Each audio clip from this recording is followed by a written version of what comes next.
Welcome to the Dominate Your Niche podcast with me, Ruth Ferreira. Here we chat to some of today's best small business leaders, individuals who are shaking up their industry and dominating their niche. The show tackles all things business growth, from strategy, marketing and branding, and delves into the secrets of what it takes to dominate your niche. The aim of this podcast is to empower founders with big dreams, small and micro businesses, and even solopreneurs who are looking to make a big impact. People who are hungry to learn from those who have gone before them and implement that knowledge to next level in their own business. So welcome, lean in, and then go take action to propel yourself towards dominating your niche in your small business. Welcome to the latest episode of the Dominate Your Niche podcast with me, Ruth Ferreira. Today, I'm excited to introduce you to Claire Witz, the Chief Chimpologist. Claire is an email marketing consultant and a fully certified MailChimp Expert Pro Partner. She's ranked number 1 in the UK and she's in the top 10 globally, currently around number 6. She has over 14 years experience working with organizations of all shapes and sizes across the world to make MailChimp work as hard as possible for their own specific business needs. This was an absolutely gorgeous conversation, and it's perfect for any of you considering whether or not to scale your business. Key themes that came out is having joy in what you do and not scaling for the sake of it. Giving yourself permission to say no, and how to move past imposter syndrome. An absolutely beautiful, golden podcast. I cannot wait for you to get everything there is to get from it. Hi, Claire. Welcome to the podcast. Good morning. Lovely to be here. Great to have you. So, Claire, you call yourself a chimpologist. Yeah. What is that? What exactly is your niche? Well, it was a word that I just invented because it made me smile. Love it. I specialise in MailChimp, which is an email marketing platform, one of the largest out there. You've probably seen it, heard it advertised. I've used it back in the day. It was my mailing list provider. Yeah, it's a really, really well used one. I have been working with MailChimp day in, day out for, I guess, 14 years or so now. Wow. I work with businesses of literally every shape and size across the world, helping them make the most of it for what they need. So it's one of those things that's off the shelf, and it does lots of things. And I always think it's a bit like Excel. It does loads of stuff, but if you don't know what it does, you don't know how to use it. You don't know its capabilities. So this is very niche. Like you're literally the only MailChimp expert that I've ever come across. How did you get into it? What was that journey? Well, I fell into it completely. So a long time ago, I set up a business networking organization, and I'd seen those emails that you get through that have pictures and logos and buttons in, and I didn't even know what to Google to know how to do it. And so I was delving around and how to send an email with pictures in. And actually, it was probably Ask Jeeves then. It probably wasn't even Google. And, wow. I fell upon MailChimp and started using it for that. And then it's a real, I suppose it plays to all of my skills. So it's creative, it's very visual, it's very data, it's very kind of techie. It's that real combination of things that I love. And I got into it more and more and more. And then people started asking for help. And then I started doing training courses, put myself out there, and here we are today. Amazing. My life plan, but I love where I've ended up.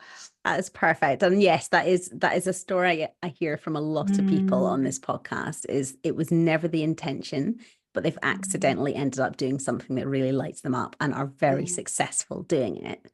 So you are ranked number 1 in the UK. Yep. For MailChimp and number 10 globally. So congratulations. And what I would love to know is, how have you achieved this? Experience, really.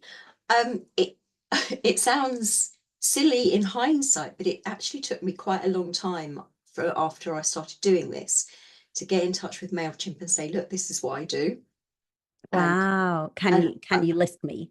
Yeah, and I don't know why it took so long in hindsight. Um, and I got accepted as a partner, and I took various qualifications in it, and MailChimp themselves opened up a lot of doors for me actually and gave me some really good opportunities that ended up with me getting so much experience and working with so many complex clients that I moved up through the ranks, and here we are. I'm number one. I think I'm about top with number 6 or something globally now. Oh, wow. Yes, and I'm in the top 10. It Congrats. goes up and down a little bit, but it's yeah, it was just, I don't know, doors opened and it felt like it was meant to be somehow. I love it. I love it. And so something that I find really interesting about you, well, firstly, when I met you, you came across as somebody that had a nice little MailChimp business. Mm, And as I got to know you, I've realized that you've got a really flipping successful MailChimp business. And one of the things I find most interesting about your business, and I think something that's going to really inspire a lot of our listeners, is that you've done this with a very streamlined team. You've mm, not taken on associates, it's just you and your VA, yeah. and you run a very profitable business. Mm. Tell me, why have you chosen this route? Why have you chosen not to expand? I think primarily, to be honest, I'm a little bit lazy. Um, Awesome. And I love brutal honesty. I yeah, totally hear that. I love what I do, and what I don't love is managing other people. Yeah, Um, I When it's me that does it, maybe I'm a bit of a control freak, but I know the quality of work is there. yeah, I know exactly what I'm doing. I love that client contact and the client relationships. And actually, I really miss people when, if we get to the end of a project, we still have coffee and we still stay in touch because I get to know them really well.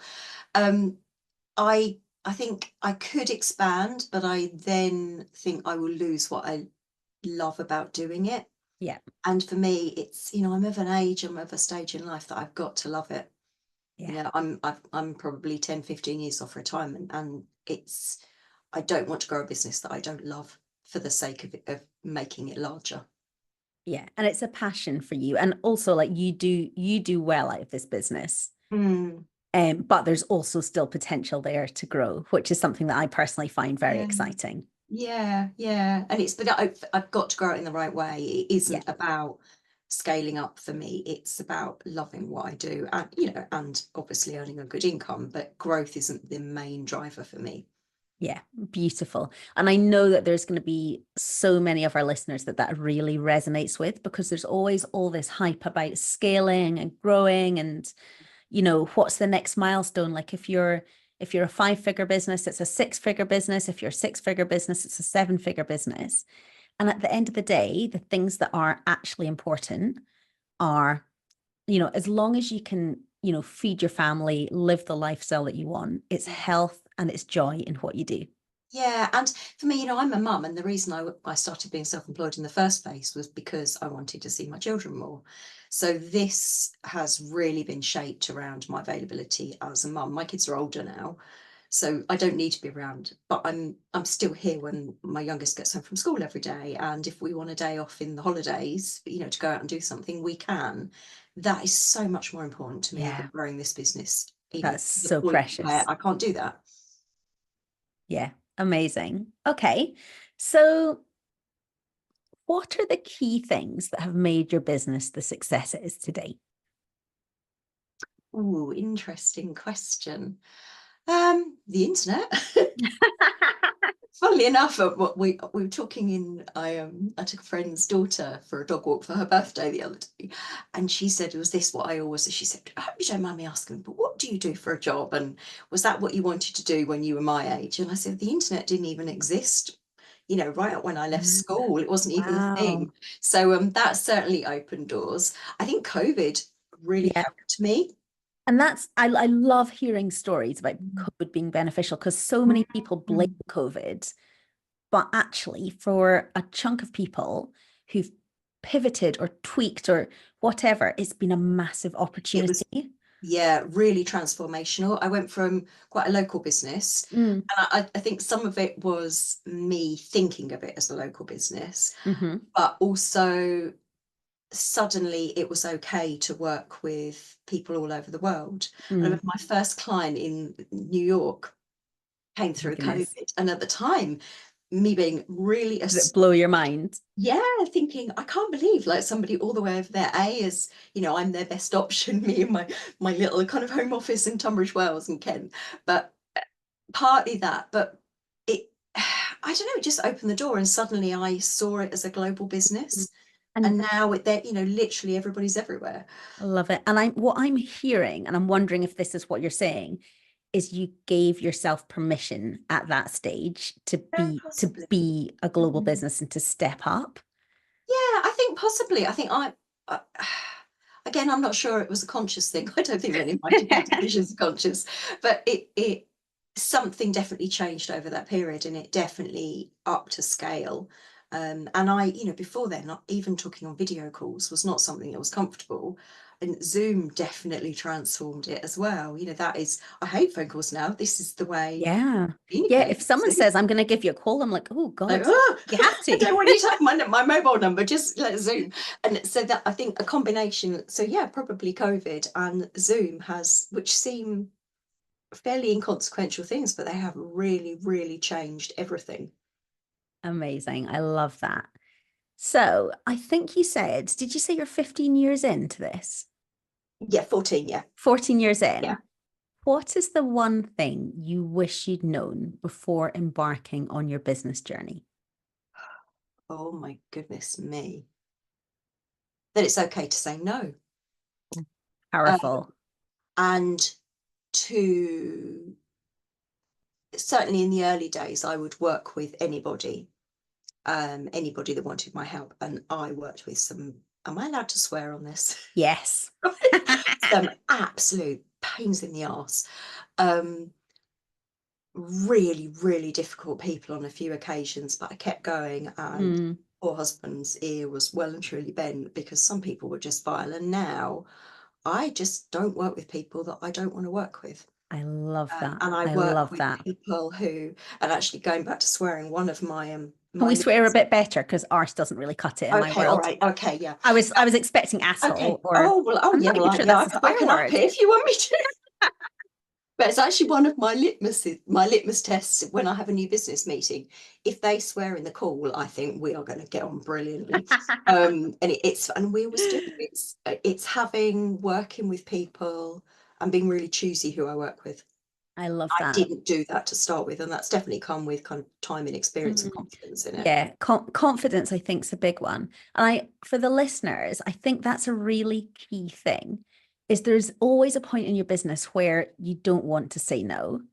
And Mm, that's okay. But recognize that these aren't your ideal clients. And it's mm, okay to work with some people that you don't absolutely love to start with. But actually, as you grow, it's saying no is one of the most powerful things that you can do, and almost giving yourself permission to say no yeah, and to yeah, choose most better. definitely. Yeah, it's scary doing it, but it's also quite exhilarating. Oh my God, I And love it. sometimes, Yeah. now I can tell, sometimes I'll get an inquiry through, it's just an email, and I know from the words of the email that I think, no, you're not somebody I want to work with. So it's a polite thanks, but too busy type Yeah. thing. Yeah. It's you just get that feeling over years, don't you?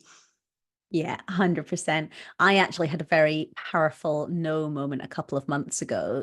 I'm part of a business network, not the one you're thinking, but another up and coming one. And the guy who runs it, who honestly, like, I'm not sure he's got a huge amount of integrity from stories I've heard. And he asked me, it's potentially a very useful network for me to be a part of. So I will be Mm. in the room. But he asked me what did he need to pay me? What would it take for me to align myself and help him grow the network? And I had to be brutally honest. And this has come because I flexed that no muscle over the years. And I just said, look, I don't know you and I don't trust you. And I'm not happy to align myself with this brand. So whilst I'm Mm. happy to show up, I'm not putting my name to this. And it was really interesting because I'm not sure anyone's ever said no to him before. Mm. I think we laughed and we moved on. But Quite a learning moment for him too, yeah, I think. I know. Yeah. But yeah, but so saying no and especially keeping your integrity, I love it. If you're looking to grow your business, I have something that may change your life. The Success Method course is for small business owners who would like to take their business and their profits to the next level in the next 12 months. Click the link in the show notes to find out more. So, can you tell me about a time that you failed?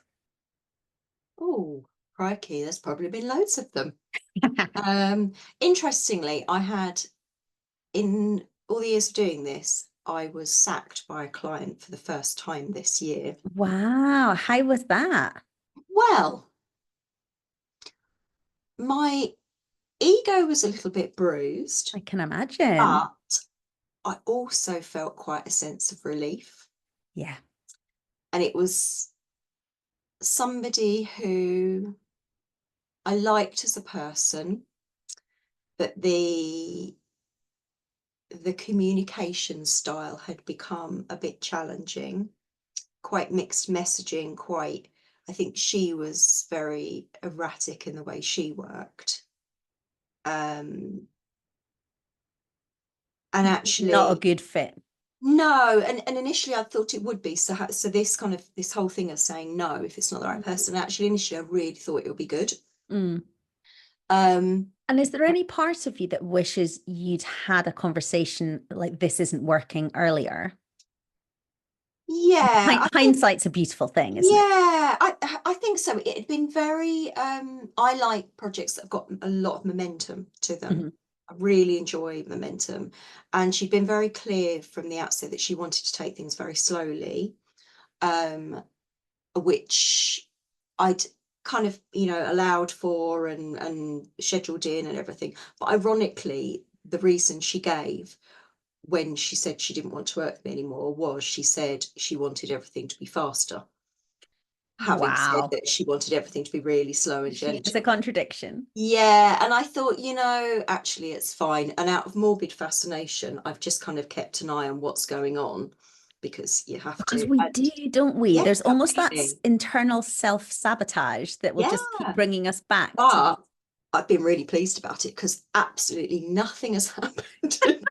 Oh, bless. I think, one email has gone out, and I worked. Claire, you got to let this go. You Oh, just I got to know, park it. but the stuff I've seen out, the one email that got sent out was so awful. Oh And no. and I thought, Oh, bless her. it was the right thing to happen. So it was just meant to be, and it's, I go over it, and Yeah. it's fine.